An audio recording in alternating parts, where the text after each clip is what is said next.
is the Fits In with Kate Ritchie podcast. How good is that? Laughs Funny is going to be touring Australia from Feb next year. We are so excited to have this man back in the country. And when he comes to Australia, he's here for a while. 3 months of touring. Now, you can get your tickets on sale now at bonepresents.com.au.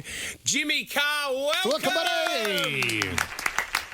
Well, I can't believe your luck. I've lowered myself to this once again. Jimmy Carr, the last time I saw you, you called me a MILF. Speaking of MILFs, though, what's the matter with her voice?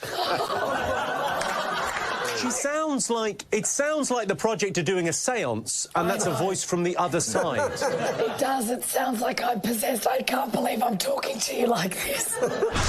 And I never got to thank you. It is the nicest thing anyone has ever said to me. And I just want to acknowledge that and thank you from the bottom of my middle-aged heart. You know what? You prompted me to have a change in my life. I got my eyes lasered directly after that.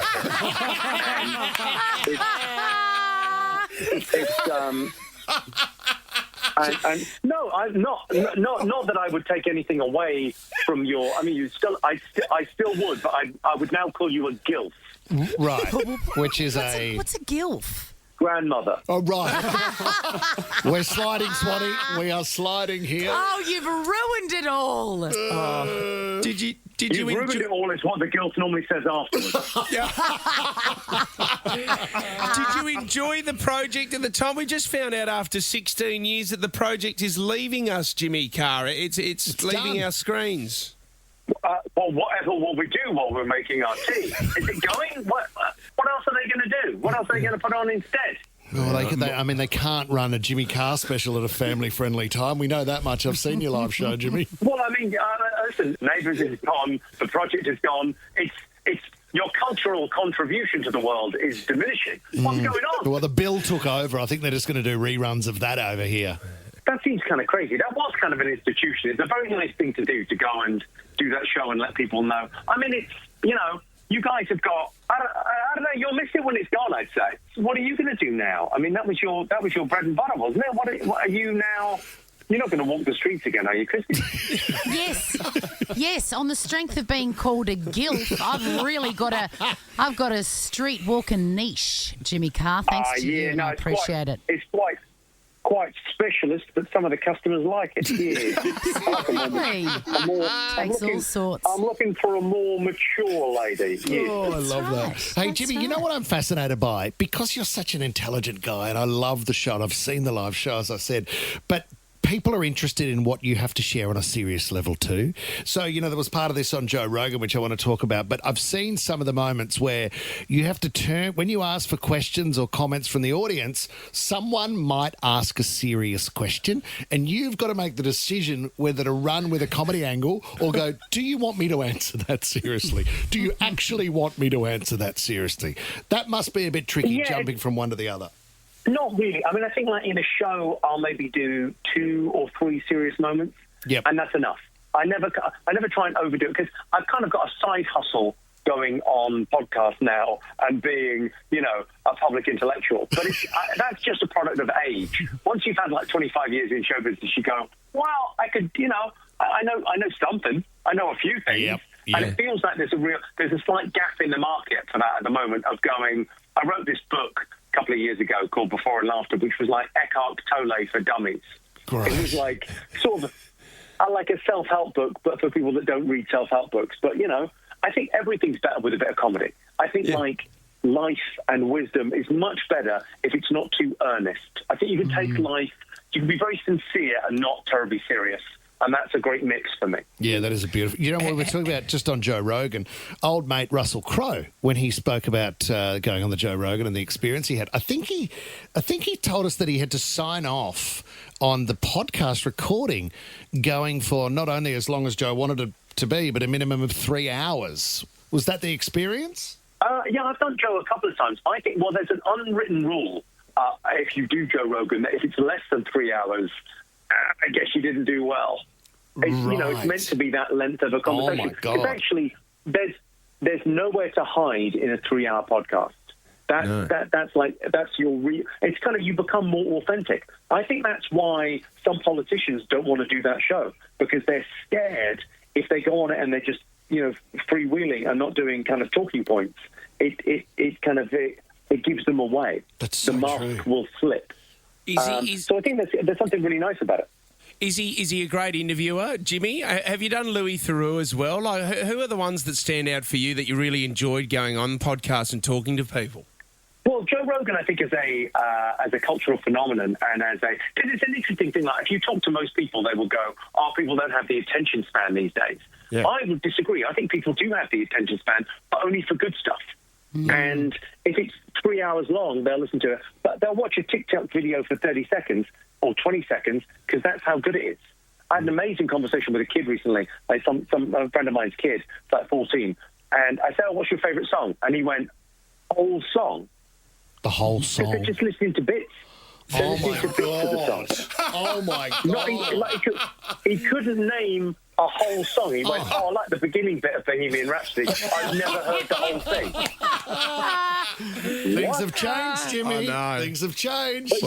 And that's one thing. But the other thing is, people want to listen to 3.5 hours of Joe Rogan talking to Eric Weinstein because it's fascinating and it's authentic. It's a weird thing that I quite like, the idea that these comics, who are being incredibly authentic and just being themselves, that's what people want, authenticity. Because when Meghan Markle and Harry launch a podcast, or Obama and Michelle, it dies a death.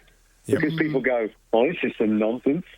This ain't anything. It's overproduced." You want it to be kind of throwaway. Yeah, I agree. Fascinating. It's a really good point. You are the busiest man on earth at the moment. Well, Jimmy, you're coming to Australia starting at the end of Feb. You're going to the Sydney ICC Friday 13th of March and then the Sydney Coliseum on Theatre on Tuesday 5th of May, so you can get your tickets now. But where are you at the moment, Jimmy? Where in the world are you now performing? I'm in Troll country. I'm in the very north of Norway, a place called Trondheim. And it should be late at night, but it isn't, because it's midnight and it's light outside. My God. What does that feel like? Daytime. The sun does not set. It's sort of weird, because I sort of did 2 shows that came out of the theatre and it was sort of daylight. And you went, okay, I guess I'll listen to Breakfast Radio in Australia for a couple of hours. I don't know. I guess that makes sense if that's what we're doing. It's lovely to do a properly global tour, and I think 47 countries on this tour. Wow. So by the time I get to you, I'll have the hang of it, I would imagine. Well, I hope so, Jimmy. We can't wait to have you here in Australia again. Come and hang out in the studio, all right? Yeah, I'll pop in. And Kate is coming back, right? She's not been replaced by this flubber night. I mean, no. The MILF is helping out. Kate is coming back. Because you've got young listeners, and I don't think they can relate to someone in her age bracket. So. Well, you're absolutely right. Plus, if I keep working this much, it's really going to interfere with my pension, Jimmy. So, I think you should be thinking about doing little talks, maybe cookery spots on cruise ships, that kind of thing. And winding down. I agree. Enjoy Jane the garden Fonda a bit more. Jane Fonda last night is 250 years old. She's doing a spoken. You are different. We love you, Jimmy Carr. You can go and get your tickets at bowenpresents.com. Mate, can't wait to have you here at the start of the year. Go to jimmycarr.com, goddamn you. And if you've got an elderly neighbour, pop in and see them. And, just make them feel part of the community. It's reminded us. There's a knock at the door. I'm not your nephew. She's gone again. See you, Jimmy. Love you, buddy. Again. All right, take care. See you, mate. Hi, Jimmy. The Fitzy and Whipper with Kate Ritchie podcast.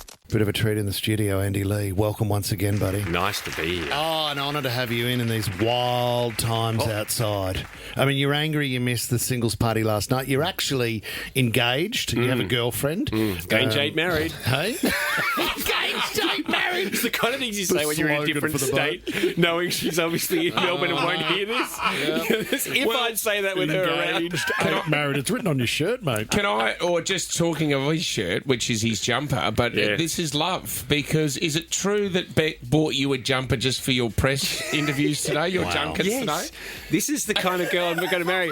I said, I've got interviews and press for the animation coming up. She goes, I bought you some cool and more fun jumpers jumpers for the animation. So she wasn't happy with what you assumed were fun jumpers? She's never happy with what I'm picking out. Is that a tiger cub? A knitted tiger cub? This is Tigger from Winnie the Pooh. That is beautiful. Yeah. That's really cute. Thank you, Beck. She's setting a huge standard. If she's buying you just for a press junket, I know. I mean, she's got to live up to that all the time. I hope so. I hope we're setting the groundwork for the next 50 Isn't that years. Beautiful. She cares for you, mate. Now, can we talk about the show? Because I know how obsessed my kids with these books. All right, so your book's a huge success. How many countries are they sold in? I don't know how many countries. They're in 35 languages. Unbelievable. So, there'd be a bunch of countries that are... So do not open this book. It was just massive, and I've sent you videos of me reading it with the kids, and the whole do not turn the next page, do not turn this page, and the kids are freaking out. Okay, don't you have to, Dad? Go on, what's there? Now it's a TV show. Yes. Awesome, because you've been working your bum off on this. Yeah, it's been a while. It's funny, like that idea of kids being too scared or not brave enough to keep going with the books, that was a bit harder to capture with the TV show because parents normally read with their kids. When it comes to watching a show, they plonk them in front of it and they go off and do something else because it's that little bit of respite for parents. And so we needed to develop a character to kind of be that sure thing and help them through because some kids do get scared while watching it. And Denise Scott plays a tortoise. Great. Which is just this role kind of a lifetime. Yeah, exactly. She's thrilled. But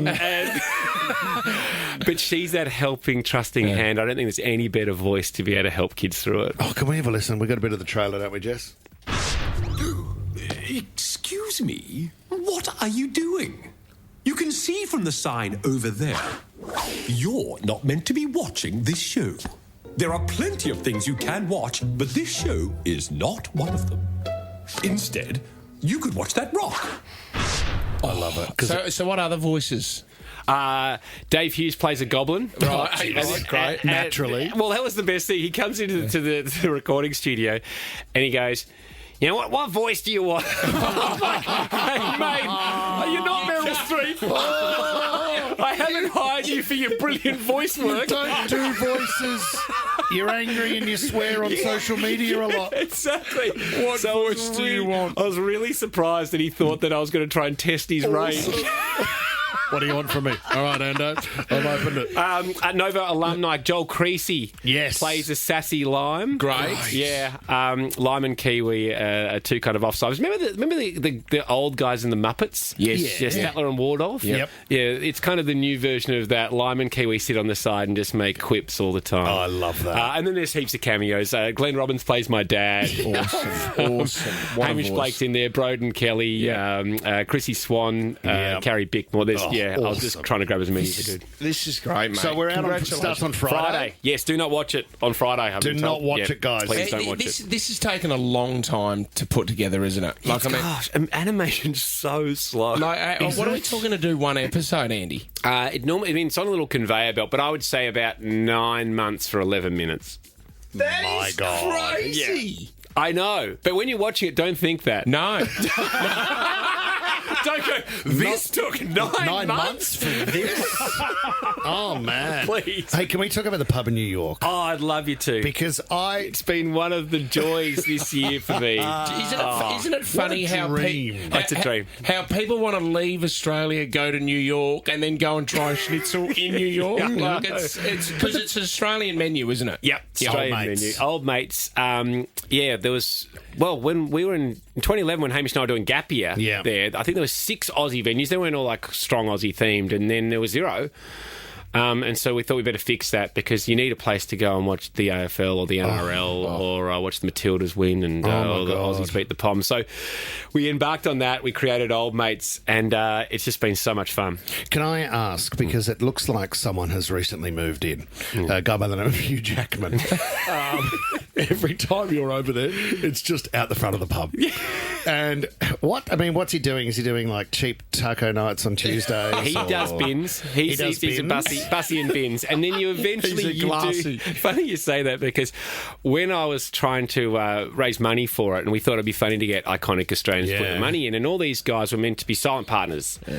And I was slowly working through, and obviously Hames said yes very early. Paddy Cummins said yes. Mick Fanning was first in, actually. Yeah. I ring Fano and I said, hey, mate, I'm doing a pub. We just thought it'd be fun for Iconic. So he goes, in. And I was like, Gotta go, Ando. And I said, oh, well, can you just forward me to your finance team so I can work out the particulars? You're talking to him. Yeah. pretty fussy business, man. Beer, Bolter. Thanks, mate. And so I was adding people to this WhatsApp. Yeah. And it was just the WhatsApp of the partners, which turns out to be quite an amazing bunch of people with Ash Barty, Pat Cummins, Paddy Mills, Mick Fanning, Hamish, myself. We're just kind of holding in there, hanging in there. I think the others are far more iconic. Great. But when I added Hugh Jackman, I said, Wolverine had just come out with Deadpool. And I'm like, I'm just adding an actor. He's got a movie out at the moment. Not sure if it's any good. Please don't bring it up, And everyone's like, welcome Hugh. And Pat Cummins just wrote, it's great to have someone on the ground in New York to take out the bins, etc. That's Done. it. Not even a welcome. And do you know what? Out of everyone in that group, Pat Cummins is the only one that could get away with that. Yeah, I agree. But I love the idea that you could walk in there and it would feel like if Hugh Jackman's not there, or there would be a seat at the bar or something to suggest that that's the Jackman spot. Well, I mean, what's been really exciting is Australians now going through New York go, oh, we'd like to do something there. And we got lucky with Dom Dollis reaching out the opening night and saying, hey, I'm playing Madison Square Garden. Wow. The next 2 nights, I could do something at your pub before, and I really love what you're doing. And so that set this platform of you never know what you're going to see. We just announced a huge Australian act who's going to play at the pub. Jet were just there as well, Jet were there DJing. But yeah, the Wiggles are playing this weekend. They just had De Niro at their gig. Did they? Yeah, De Niro rocked up with his daughter. I think his 8th daughter. They might turn up to old mates.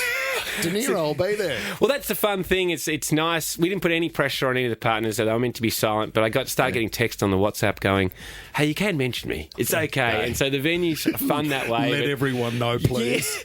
Yeah. But Jackman's really embraced it. Been in a few times in the last few weeks, and last Wednesday he took in Edward Norton and Liv Schreiber. Great. No way. Yeah, which is pretty cool. Hey, what's the number one selling dish at the moment out of Parma? The Parma. But huge argument on the WhatsApp as to whether we call it a Parma or a Palmy. Yeah. Ash Barty was hell-bent on it being a Palmy. Yeah, because it rhymes with Barty.